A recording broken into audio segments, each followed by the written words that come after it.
justement, en parlant d'animation japonaise, Tu veux rajouter quelque chose du coup, Clément? On peut rajouter, voilà, si vous voulez, un Vas-y. petit dernier sujet où, Ouais. vous êtes peut-être pas passé à côté, quoique c'est sûrement possible. One Piece. Alors, Eh je ne vais pas faire l'affront de raconter ce qu'est One Piece quand même, hein, le manga le plus vendu de tous les temps actuellement, je crois. Oui.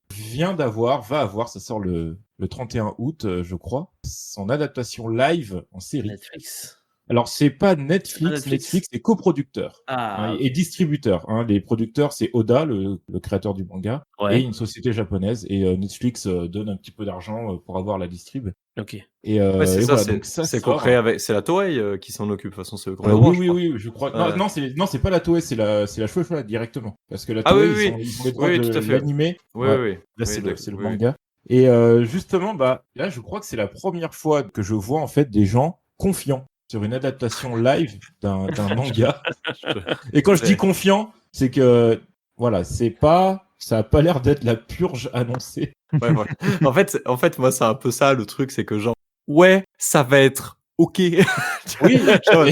Frérot, quand t'as dépensé des millions dans une série, j'ai pas envie que ce soit ok, j'ai envie que ce soit une bonne série à minimum, quoi. Ouais, parce que le budget est plus élevé que Game of Thrones. Hein, Ah ouais, plus élevé que Game of Thrones. Ouais.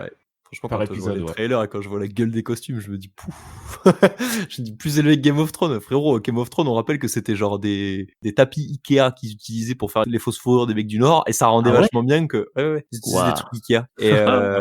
Et justement, moi, j'aimerais aussi, justement, c'est là la question que je voulais vous poser. Pourquoi est-ce qu'on n'arrive pas, depuis le temps qu'ils essayent à faire un live tiré d'un manga qui soit bon? Je crois que le seul film bon, c'est Age of Tomorrow, et encore, qui est tiré d'un manga, il est clairement pas fidèle au manga d'origine. Oh, il y a pas mal de similitudes, quoi. Pourquoi ils n'y arrivent pas? Alors que, est-ce qu'on serait pas actuellement dans la période qui était les débuts des années 2000 pour les comics, avec ces films à la Elektra, Catwoman et Daredevil? Mais aujourd'hui, c'est l'équivalent pour les mangas depuis 10 ans. Et qu'un jour, peut-être dans 10 ans, il y aura le Avenger du manga Parce que honnêtement, je pense que c'est le même problème qu'avec Elektra ou Daredevil ou ce que tu veux, c'est que essaient trop de coller, je pense, à l'animé en question. Tu vois, par exemple, tu prends Dragon Ball Evolution, t'as pas besoin de faire en sorte que le mec il ait les cheveux en l'air, tu vois. Et donc du coup, résultat, comme il y a pas de budget, ça fait cheapos, t'as juste l'impression qu'il a mis du gel.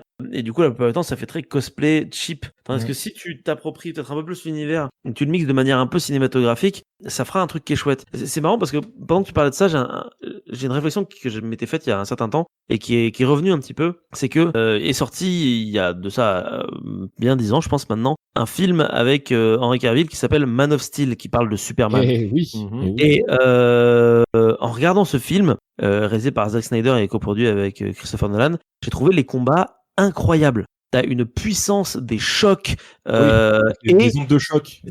Et dans ma tête, je me suis dit, mais putain, si quelqu'un un jour fait des BZ comme ça, c'est génial. Ouais. Tu vois, enfin, j'avais vraiment l'impression en plus de voir des costumes qui pourraient très bien être ceux d'un Saiyan, mais modifiés un peu pour le cinéma. Et t'as juste besoin de faire un truc un peu comme ça, et ça te ferait quelque chose de nickel. Mais pour ça, il faudrait s'écarter de l'œuvre principale. Et je pense que pour le moment, ils ont peur entre guillemets, et ils préfèrent juste faire un copier-coller bas de gamme qui fonctionne pas et qui fait pas beau, quoi. Bien dommage. Moi, je peux éventuellement apporter un éclairage là-dessus. Les adaptations live, ça fait pas depuis hier que ça existe. En tout cas, dans le monde, puisque au Japon, ils en sont très friands. Mais en fait, les Japonais, ils font des adaptations live pour un public japonais. C'est-à-dire des gens qui sont des fans de l'œuvre, qui veulent les voir avec des acteurs parce qu'ils sont fans des acteurs.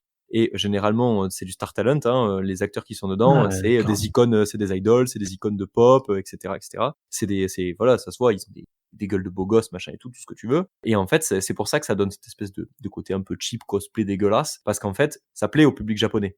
De la même manière que les Marvel, aujourd'hui, en Amérique, ça a bien marché, parce que c'est très pulp, c'est très pop, alors que ça a pas grand chose à voir avec l'esprit des comics, parce que la plupart du temps, quand tu lis un comic, tu te rends compte que c'est vachement plus trash, qu'il y a vachement plus des fois de profondeur et tout, et que des fois, ils passent un peu au-dessous. Mais pourquoi aujourd'hui les adaptations de comics ils ont marché, et alors que effectivement dans les années 2000 ça marchait pas? C'est parce que tout simplement ceux qui les ont fait, ils imitaient que dalle. Ils savent pas, enfin, je veux dire, ils reprenaient pas l'esprit, ou en tout cas ne donnaient pas d'esprit à l'intérieur. C'est pour ça que ça me fait un peu peur le Netflix, parce que c'est fait par des Japonais. Et pour moi, c'est par des Japonais pour des Japonais, pas pour un public occidental. Même s'il y a un casting occidental, qu'il y a un peu toutes les nationalités qui sont représentées dans le casting, on voit déjà que les cosplays, c'est du cosplay concrètement. J'ai vu des trucs dans la bande-annonce où tu vois les mecs qui marchent sur les murs. Tu sais, t'as l'impression de voir des vieux films de kung-fu des années 70-80, à la Crazy Kung-Fu ou à la. Enfin, tu vois, ce serait une parodie ou un pastiche du truc.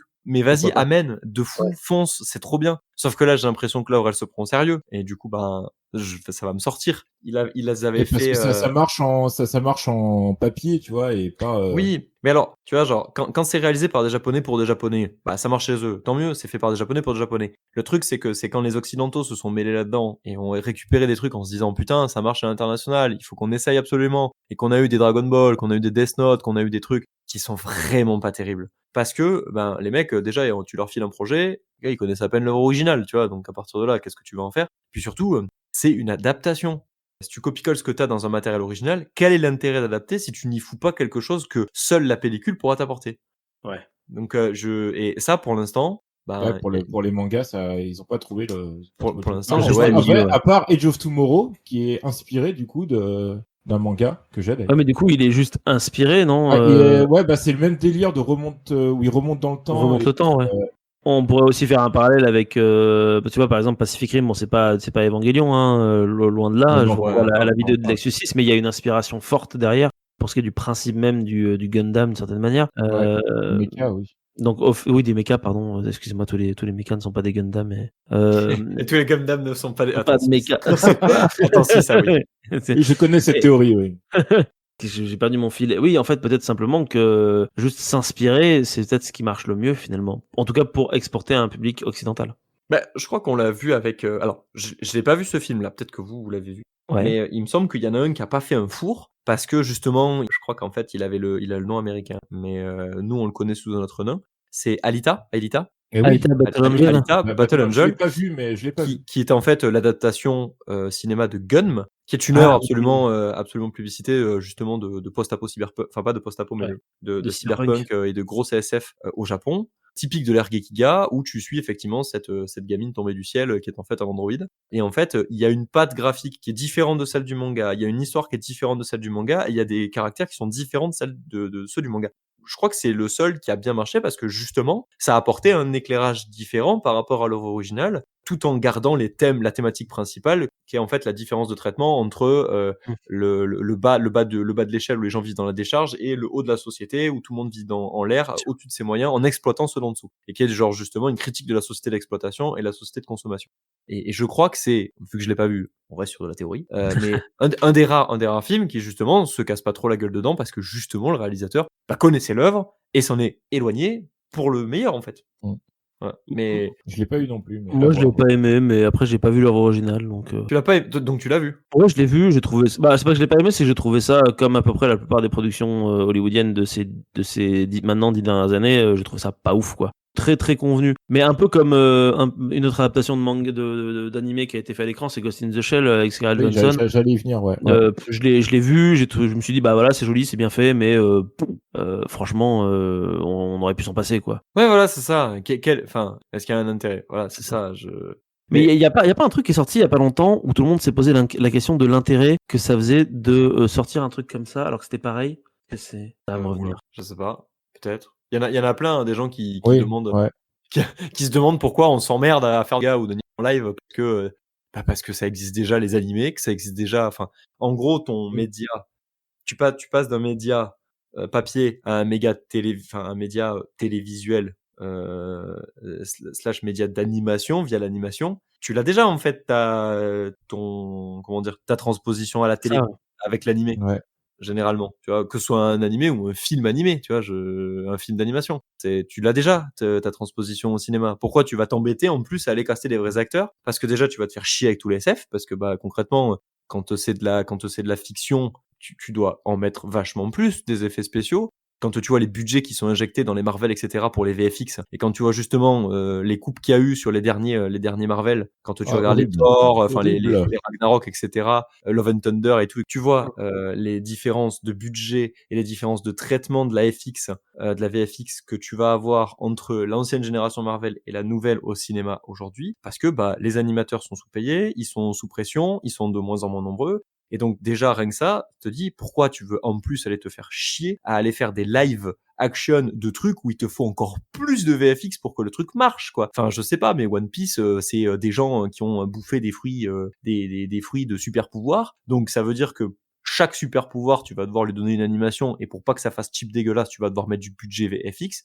Et vu que tous les mecs de l'univers de One Piece, ils en ont bouffé un de fruits, ça va forcément te coûter un oui, ça y est. Je vais faire l'avocat du diable. J'ai retrouvé mon exemple de série, je vous le donne juste, c'était The Last of Us, pardon. Voilà, oui, The Last of Us. Oui, ouais. On en avait déjà parlé, je crois. Mais non, juste pour revenir sur les pouvoirs dans One Piece, en vrai, là encore, ils ont de la chance qu'ils adaptent que le début, en fait, où il y a que Luffy et Baggy qui ont vraiment des pouvoirs, le reste... ils ont pas mangé de fruits. Mais oui, c'est clair que ça peut être assez complexe. Après, des hommes élastiques, on en a vu dans les 4 Fantastiques. Bon, on est habitué avec ça. Et enfin habitué. C'était un peu dégueulasse à l'époque. Mais bon, c'est des choses qu'on connaît. Mais après, pour One Piece, ce que j'ai vu, c'est qu'ils se sont fait chier à construire en fait les répliques des bateaux. Les bateaux, les bateaux. Ouais, non, mais si, mais en fait, je pense que c'est pour ça que les gens disent ça va pas si mal, c'est parce qu'il y a eu des efforts, on sent qu'il y a eu des vrais efforts, tu vois. En fait, les gens sont rassurés en moyenne, je dis bien en moyenne, parce qu'il y a Oda qui est derrière depuis 2017, quoi, en fait. C'est qu'il y a, c'est ça, il y a Oda qui est derrière, c'est lui qui a géré le casting. Oui, mais encore une fois, Oda, c'est un homme qui a un chapitre sortir semaine. Le mec, il s'est accordé un mois de repos en 97, donc 97, en 30 ans, il s'est accordé un mois de vacances. Un mois de repos, c'était un mois de vacances, c'était un mois pour se faire une opération des yeux. C'est ça, quoi. Parce que le mec est quasiment aveugle, quoi. Mais, enfin, à quel moment ce type peut s'improviser réalisateur, distributeur de casting, enfin, c'est pas possible. Je crois qu'il est producteur exécutif, un truc comme ça. Ouais, mais voilà, tu vois, genre, son rôle va juste être du rôle de consultant, entre guillemets. Ouais. Mais il pourra pas être derrière la caméra, il pourra pas gérer le jeu des acteurs, il pourra pas gérer les FX, c'est pas lui qui va s'occuper d'absolument tout avec son budget personnel. Donc, pour moi, il y a de fortes chances que cette série, elle soit moyen plus, mais ça s'arrêtera là, quoi. Mais après, à voir, peut-être que l'avenir nous le dira.